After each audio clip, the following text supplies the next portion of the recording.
आप सभी को मेरा नमस्कार। और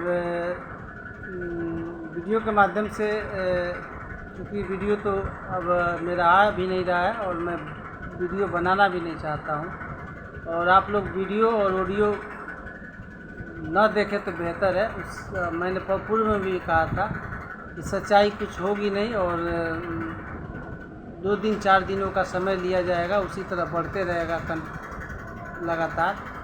और ये जब भी काम होगा तो ये बातें जब मैं मिला था माननीय मंत्री मद्य निषेध और निबंधन विभाग श्री रत्नेश सादा जी से, तो उन्होंने स्पष्ट रूप से कहा था। और ये अब जब मैं मिला था, आप लोगों ने देखा भी होगा कि चुनाव समाप्ति के बाद 2 महीना 12 दिन वो प्रचार में रहे, काफ़ी थके हुए थे। उसके बाद मैं शाम को 5:30 बजे के आसपास मिला उनसे, और 2 घंटे तक उनके पास रहा था। और उन्होंने इस बात को इस बारे में बताया कि आप लोगों का जब भी ये मामला निकलेगा वह 2 या 3 जुलाई के बाद ही कुछ न कुछ होगा। तो ये जब बिहार सरकार के माननीय मंत्री के द्वारा इस तरह की बात बोली जा रही है, तो यह स्टेटमेंट सरकार का ही माना जाएगा। अगर कोई कहता है कि 2 दिन 4 दिन, तो यह बिल्कुल निराधार है, इसमें कोई सत्यता नहीं। और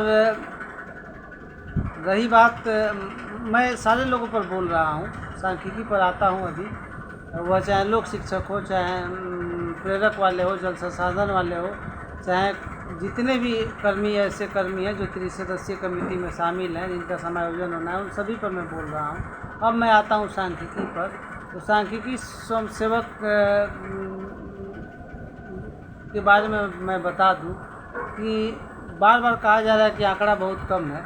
एक बात मैं आप लोगों से कई बार मैंने सवाल किया था कि मैं अब सबके बारे में बता रहा हूँ कि हमारे जो पूर्व अध्यक्ष थे श्री अमित राजा खान जी, वह एक काम किए थे और वह कोर्ट केस में भी। और अगर कोई उनके नज़दीकी होंगे, उनसे बात होती होगी तो आप पूछ लीजिएगा। क्योंकि एक बार हम लोग डेलीगेशन में गए थे, उस समय आर ब्लॉक पर धरना प्रदर्शन चल रहा था, तो सरकार के द्वारा डेलीगेशन टीम बुलाई गई थी। उसमें जब हम लोग गए थे तो उस सर्वे का पैसा जो है आवंटन होने के बाद भी मिला नहीं था। तो उस संबंध में उस समय के तत्कालीन मंत्री माननीय नीतीश मिश्रा जी थे, हम लोग उनसे मिले थे, और उन्होंने तुरंत वहाँ के जिलाधिकारी को फ़ोन करके और पैसा सबको जिस ज़िले में बाकी रह गया था, चाहे जहाँ नहीं मिला था, उनको तुरंत उनके खाते में ट्रांसफ़र करने के लिए बोला था। और ये बातें हामिद रजा खान जी ने ही कही थी कि हम लोग का पैसा नहीं मिला सर। तो उनके ज़िले के डीएम को फ़ोन किया गया था। ये हम लोग के सामने हुआ था, और इसके गवाह जितने भी उस डेलीगेशन टीम में होंगे वो सभी लोग जानते हैं कि हामिद रजा खान जी भी एक काम किए थे। रही बात मंजर चंद्रवंशी जी की, उन्होंने भी आर्थिक गणना किया था पटना सिटी में, और दुर्गा बिहारी जी ने भी किया था, और मुरारी यादव ने भी काम किया था। बहुत सारे लोग थे। अब तो बारी बारी से नाम बताना बहुत लंबा वीडियो होगा। सभी लोगों ने काम किया था, लेकिन एकाएक संगठन को ये लोग सभी लोग अलविदा कह गए।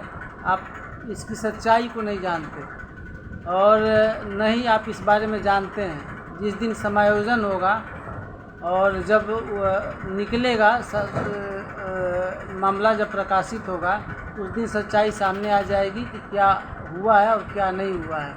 और जो लोग रास्ता बनाने की बात करते हैं कि हमने रास्ता बना दिया, तो किस तरह का रास्ता बना है वह उसी दिन सामने आएगा, और आप लोग देखेंगे भी।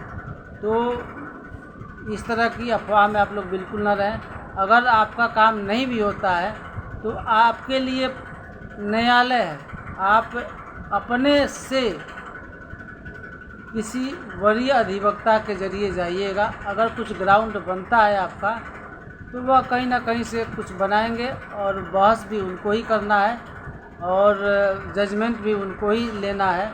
तो ये सारा चीज़ आपको किसी अन्य के पास, ना मेरे पास आने की ज़रूरत है, न किसी अन्य के पास जाने की ज़रूरत है, और न किसी के से ठगाने की ज़रूरत है। क्योंकि ये बात मैं इसलिए कह रहा हूँ कि जो इस तरह का भ्रम जाल फैलाया जा रहा है कि हमने मार्ग प्रशस्त कर दिया है, बाकी लोग जो कोर्ट केस में नहीं गए वो आएंगे, तो इस तरह का बिल्कुल गलती आप नहीं करेंगे। आप लोगों को पटना उच्च न्यायालय का रास्ता खुला हुआ है। जिनका नहीं होगा, आप लोग सीधी पटना उच्च न्यायालय में जो वरीय अधिवक्ता होंगे उनको पकड़िएगा और उनके माध्यम से आप लोग जाइएगा। मेरी शुभकामना है कि आप लोग का कल्याण हो। बाकी मैंने जो सवाल पूछा, आप लोग थोड़ा सा सोचिएगा कि इतने लोग आपके संगठन को अलविदा करके क्यों चले गए। इसके पीछे बहुत बड़ा कारण है और बहुत बड़ी सच्चाई जो आपके सामने नहीं आ रही है, वह लोग बताना नहीं चाहते हैं। और मैं जब बताता हूँ तो विरोध तो होता ही है, लेकिन मैंने आपसे कहा भी था कि जो जितनी संख्या है वह 6,646 है। मैं आज भी बोल रहा हूँ, उसमें से अभी और संख्या घटी है और वह संख्या 6,000 के नीचे आ गई है। तो आप लोग सोच लीजिए कि किनका हुआ होगा और किनका नहीं हुआ होगा। और मैं आपको एक रास्ता भी बता देता हूँ कि आप कैसे पता कर सकते हैं। तो आपका अगर कोई व्यक्तिगत संबंधी या व्यक्तिगत परिचय वाला निदेशालय में हो, योजना एवं विकास विभाग में हो, सामान्य प्रशासन विभाग में हो, तो आप आसानी से पता कर सकते हैं।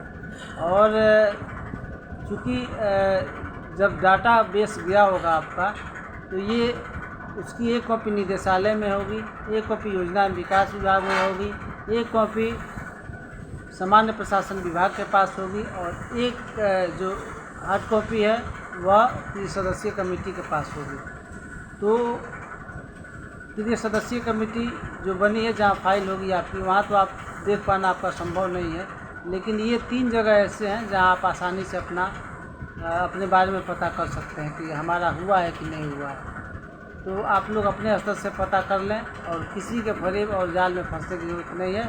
अगर नहीं होगा तो आप अपना मार्ग, अपना रास्ता खुद चुनिएगा और अपने माध्यम से अच्छे अधिवक्ता को पकड़कर रख कर उनसे बहस करवाइएगा और उसका रिजल्ट जो निकलेगा बेहतर निकलेगा। किसी दलाल या किसी के माध्यम से जाने की ज़रूरत नहीं है। और मैंने जो बताया है वह कड़वी सच्चाई है कि इन लोगों ने संगठन को परित्याग इसलिए किया कि वह उनका नहीं हो पा रहा था। इन्हीं शब्दों के साथ मैं अपनी बात को समाप्त करता हूँ और आप लोगों से अनुरोध भी करता हूँ कि हताश निराश होने की ज़रूरत नहीं।